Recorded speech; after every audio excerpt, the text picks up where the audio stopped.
अस्सलाम वालेकुम स्टूडेंट्स, मैं हूं इज़्ज़ा बतूल। उम्मीद करती हूँ आप सब बिल्कुल ठीक ठाक होंगे। अच्छा मेरे बच्चों, आज की वीडियो में मैं आपको स्टैंडअप्स एग्ज़ाम्स की तैयारी के हवाले से गाइड करूँगी। काफ़ी स्टूडेंट्स की रिक्वेस्ट आ रही थी कि मैम स्टैंडअप्स के पेपर करीब हैं और तैयारी भी कोविड-19 की वजह से इतनी अच्छी नहीं है। तो मैं आपको कुछ रूल्स बताऊँगी और कुछ टिप्स बताऊँगी जिनको फॉलो करके आप कम वक्त में अच्छी सी तैयारी कर सकते हैं। तो चलते हैं वीडियो की तरफ। सबसे पहले मैं आपको एक अहम बात बताऊं, स्टैंडअप्स के लिए आपने मेंटली तौर पे बहुत ज़्यादा तैयार होना है, इनको हल्का नहीं लेना, क्योंकि ये एग्ज़ाम्स आपके जो एनुअल एग्ज़ाम्स हैं उसी की तैयारी है। तो अगर आप इसमें अपनी अच्छी परफॉर्मेंस दिखाएंगे, अच्छी कारकर्दगी का मुजाहरा करेंगे, तो आप आगे चल के एनुअल में भी अच्छे मार्क्स ले पाएंगे। तो स्टैंडअप्स में जो सिलेबस होता है, सबसे पहले हम उसको डिस्कस करते हैं। ऑलमोस्ट 60 to 70% सिलेबस होता है हर सब्जेक्ट का। और कुछ कॉलेज में रूल्स होते हैं कि जो स्टूडेंट्स इन एग्ज़ाम्स को क्लियर कर लेंगे तो फिर वो एनुअल में बैठेंगे। अगर किसी का एग्ज़ाम इतने अच्छे नहीं हो पाते तो फिर वो री-स्टैंडअप्स देते हैं। तो कोशिश करें कि उस बेइज्जती से बचा जाए, एक ही दफ़ा आप स्टैंडअप्स को क्लियर कर लें। और जो रूल्स मैं आपको बताने लगी हूँ उनको अगर आप फॉलो करेंगे तो इंशाल्लाह आपकी बहुत ज़्यादा हेल्प होगी और आप कम वक्त में बहुत अच्छी तैयारी कर सकते हैं। तो चलते हैं जी टिप्स की तरफ। जी, मैंने स्टूडेंट्स को 3 कैटेगरीज में डिवाइड कर दिया है, टॉपर्स, एवरेज स्टूडेंट्स और वीक स्टूडेंट। तो आपने अब अपना क्राइटेरिया निकाल लेना है अपनी पिछली परफॉर्मेंस से कि आप इन तीनों में से किस कैटेगरी की तरफ आते हैं। तो अगर टॉपर्स की बात की जाए तो टॉपर्स जो स्टूडेंट्स हैं उनको पता चल गया होगा कि किस तरह उन्होंने तैयारी करनी है या उनका क्या क्राइटेरिया है। मैं फिर भी थोड़ा सा उनको गाइड कर देती हूँ। सबसे पहले उन्होंने जितने भी चैप्टर्स हैं उनको थॉरोली रीड करना है, क्योंकि वो टॉपर्स हैं। उन्होंने इच्ची बिच्ची कहते हैं ना, वो पढ़नी है। एक एक चीज़ को अच्छी तरह समझना है, डिस्कस करना है अपने दूसरे स्टूडेंट्स के साथ।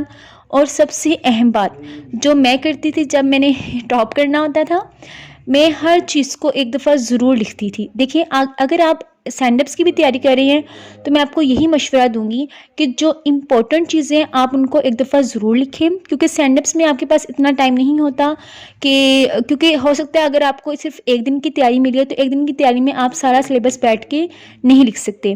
तो अगर आपने पहले ही लिख लिख के प्रैक्टिस की होगी तो आपको फिर दोबारा लिखने की ज़रूरत नहीं पड़ेगी। इसलिए स्टैंडअप से पहले आप इस तरह की प्रैक्टिस कर लें कि आपने हर टॉपिक को एक दफ़ा ज़रूर लिखा हो, लेकिन जिस दिन पेपर है नेक्स्ट दिन उस दिन आप सिर्फ रिवाइज़ करें, ठीक है। दूसरी बात, आपने जो चीज़ याद करनी है वो आपने स्कीम के अकॉर्डिंग करनी है। कभी भी इस तरह नहीं करना कि अगर चैप्टर 1 और 4 में से एक लॉन्ग आया है तो आप 1 और 2 को पहले कर रहे हो। नहीं, पहले आप स्कीम के मुताबिक करें। चैप्टर 1 और 4 को आपने क्लियर कर लिया, आपको तसल्ली हो जाएगी जी हमारा फर्स्ट लॉन्ग क्लियर हो गया है, अब हमें कोई टेंशन नहीं है। फिर आपने सेकंड के साथ जो पेयर बनता है उसको पकड़ना है, यानी कि आपने पेयरिंग्स कर लेनी है, स्कीम के अकॉर्डिंग चलना है, ठीक है। सबसे पहले आपने शॉर्ट क्वेश्चंस की स्कीम देखनी है, फिर लॉन्ग की, और फिर एमसीक्यूज वगैरह को देखना है। लेकिन जब आपने चैप्टर को तैयार करना है, फॉर एग्जांपल आप फर्स्ट चैप्टर रीड कर रहे हैं तो उसमें आपने तीनों चीज़ों को लेके चलना है, शॉर्ट, लॉन्ग, एमसीक्यूज। एक लाइन आपने पकड़ी है, उसमें आपने चीज़ों को हाईलाइट करना है। लेड पेंसिल पकड़ लें, हर चीज़ को हाईलाइट करके, और जो चीज़ें आपने पहले से हाईलाइट की हैं उनको रिवाइज करना है, ठीक है। तीसरी बात, आपकी जो पेपर प्रेजेंटेशन है वो बेस्ट होनी चाहिए, ठीक है। पेपर प्रेजेंटेशन अगर आपकी अच्छी होगी तो पता चलेगा ना आप टॉपर्स हैं। काफ़ी स्टूडेंट्स होती हैं जिन्होंने टॉपर्स जैसी स्टडी की होती है, लेकिन जब उनके रिज़ल्ट आता है तो उनका रिज़ल्ट एवरेज स्टूडेंट जितना आता है। उसकी वजह उनकी राइटिंग और पेपर प्रेजेंटेशन का अच्छा होना नहीं है। तो आप अपनी राइटिंग और पेपर प्रेजेंटेशन को बेहतर बनाएं।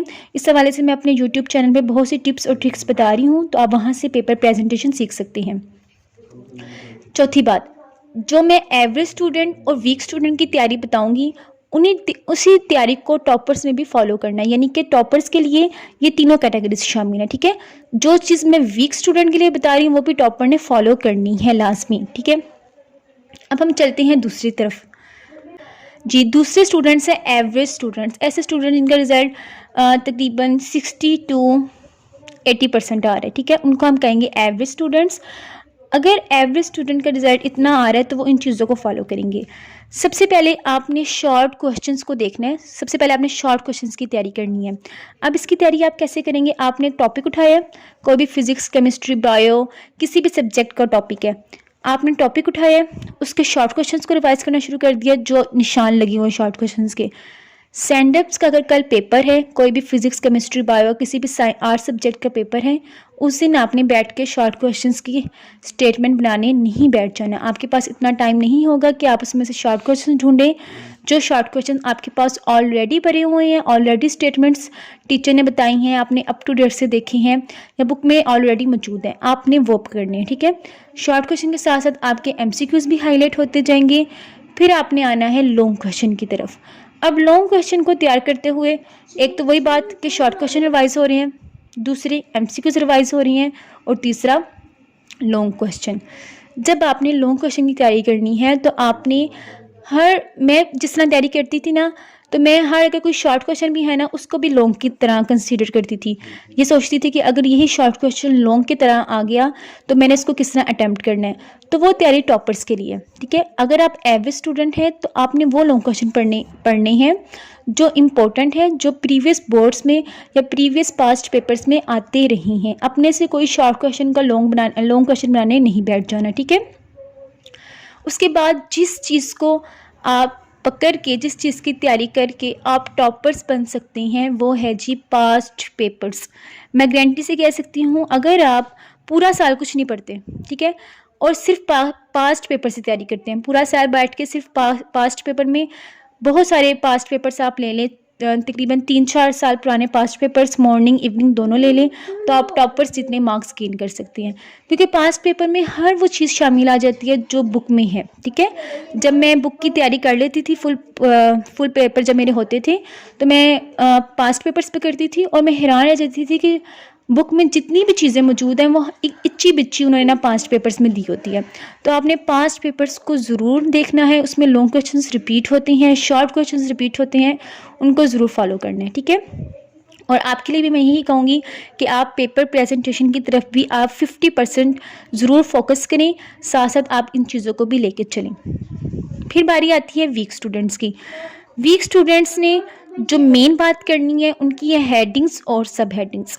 उन्होंने अगर कोई उनको क्वेश्चन मिला है, जैसे मैं कहूँ आर्ट सब्जेक्ट का कोई क्वेश्चन है, पाक स्टडी का कोई लॉन्ग क्वेश्चन उन्होंने अटैम्प्ट करना है, तो उन्होंने अगर उनको वो लॉन्ग क्वेश्चन नहीं याद हो रहा, वो उसमें से सिर्फ हेडिंग्स याद करें, सब हेडिंग्स याद करें, कोटेशंस याद करें और जो हवाले वगैरह वो याद कर लें बस। बाकी जो सवाल है वो 2 से 3 दफ़ा रीड करें और उसको खुद अटैम्प्ट करें। वीक स्टूडेंट्स के लिए इतना काफ़ी है अगर उन्होंने पासिंग मार्क्स करनी है, और उनके लिए भी मैं यही कहूँगी कि वो पास्ट पेपर्स को पकड़ के अपनी तैयारी को बेहतर बनाएं। अब मैंने जो आपको सब्जेक्ट्स इंपॉर्टेंट डिस्कस करने हैं वो है उर्दू, पाक स्टडी और इंग्लिश, जो तकरीबन हर क्लास में कवर होते हैं। सबसे पहले मैं उर्दू की तरफ चलती हूँ। उर्दू की तैयारी आपने कैसे करनी है? उर्दू में आपने अगर टॉपर्स हैं तो आपको खुलासे रटे हों। टॉपर्स को तो हर चीज़ रटी होनी चाहिए ना, शॉर्ट क्वेश्चंस, खुलासे, हर चीज़ वो अच्छी तरह तैयार करें। लेकिन अगर आप एवरेज और वीक स्टूडेंट्स में हैं तो आपने शॉर्ट क्वेश्चंस को अच्छी तरह याद कर लेना है और खुलासों को आपने 4 से 5 दफ़ा रीड करना है कि आप अगर खुलासा आ जाए तो आप आसानी से लिख सकें। ठीक है, और अगर तशरीह की बात की जाए तो टॉपर्स ने तशरीह में हर शेर का अलहदा से हवाला याद करना है, उसके अंदर कितने अशार ऐड करने हैं, कोटेशंस ऐड करनी है, उन्होंने उस तरह याद करना है। लेकिन जो एवरेज और वीक स्टूडेंट्स हैं उन्होंने क्या करना है, उन्होंने एक जैसे हमद है, हमद के तकरीबन ऐसे 3 से 4 अशार याद कर लेनी है जो हर अशार में, हर शेर में हम ऐड कर सकें। इसी तरह गज़ल में आपने 3 से 4 अशार ऐड कर लेनी है, जो आप पूरी गज़ल का कोई भी शेर आ जाए आप उसमें ऐड कर सकें। तो ये टिप्स और ट्रिक्स हैं जो आप उर्दू के पेपर में यूज़ करके उर्दू में अच्छे मार्क्स गेन कर सकते हैं। उसके बाद ख़त और दरख्वास्त और मुकालमे वगैरह अगर आप 1 से 2-3 दफ़ा पढ़ें तो आप वीक भी हैं या टॉपर्स भी हैं तो आप उसको आसानी से सॉल्व कर सकती हैं। और मैं उर्दू के लिए यही कहूँगी कि जो एवरेज और वीक स्टूडेंट्स हैं वो भी उसमें ख़ास तौर पे पेपर प्रेजेंटेशन की तरफ उर्दू के सब्जेक्ट में खुसूसी तवज्जो दें, क्योंकि उर्दू में आपका वर्ड टू वर्ड नहीं पढ़ते तो ज़रूरी है कि आप पेपर प्रेजेंटेशन से अच्छे मार्क्स गेन कर सकें। और उस हवाले से भी मेरे चैनल पे वीडियोस मौजूद है, मैं क्वेश्चन वाइज उर्दू की पेपर प्रेजेंटेशन सिखा रही हूँ, तो आप वहाँ से भी सीख सकते हैं। उसके बाद हम चलते हैं, अगर पाक स्टडी की तरफ तो मैं टॉपर्स, एवरेज स्टूडेंट्स और वीक स्टूडेंट को एक अहम बात कहना चाहूँगी, तीनों के लिए है कि अगर आपको पाक स्टडी का पेपर याद करने में ज़रा मुश्किल हो रही है या फिर आपको ऐसा लगता है कि पाक स्टडी मुश्किल सब्जेक्ट है, तो आप मेरी तरह करें। मैं पता है करती थी, हेडिंग्स याद की, सब हेडिंग्स याद की, कोटेशन याद की, अंदर जो हवाले लिखने हैं वो याद किए। बाकी चीज़ों को मैंने 3 से 4 दफ़ा रीड किया बस। बाकी पेन वाला मैं अपने से लिखती थी। इतनी क्रिएटिविटी मेरी हो जाती है कॉलेज लेवल में कि आप आसानी से अपने से लिख सकते हैं। अगर अपने से नहीं भी लिखना आ रहा तो लेक्चर टीचर का ध्यान से सुने, स्टूडेंट से लेक्चर लें, उनसे समझें, तो आप पाक स्टडी और इस्लामियत के लॉन्ग क्वेश्चन ईजिली अटैम्प्ट कर सकती हैं। ठीक है, उसके बाद मैंने साइंस सब्जेक्ट्स का भी बता दिया, आर्ट सब्जेक्ट्स का भी बता दिया। मैथ्स की तो आपने प्रैक्टिस जितनी आप करेंगे उतना आप आसानी से कर सकते हैं। स्टैंडअप्स एग्ज़ाम्स की तैयारी इस हवाले से मैंने अच्छा खासा गाइड कर दिए। उम्मीद करती हूँ आपको ये वीडियो बहुत पसंद आई होगी। अगर आपका कोई क्वेश्चन इससे रिलेटेड तो नीचे कमेंट करें, इंशाल्लाह मैं उसका ज़रूर जवाब दूँगी। और नेक्स्ट वीडियो किस चीज़ से रिलेटेड होनी चाहिए नीचे कमेंट करके बताएँ। अपना ढेर सारा ख्याल रखें, दुआओं में याद रखें। अल्लाह हाफिज़।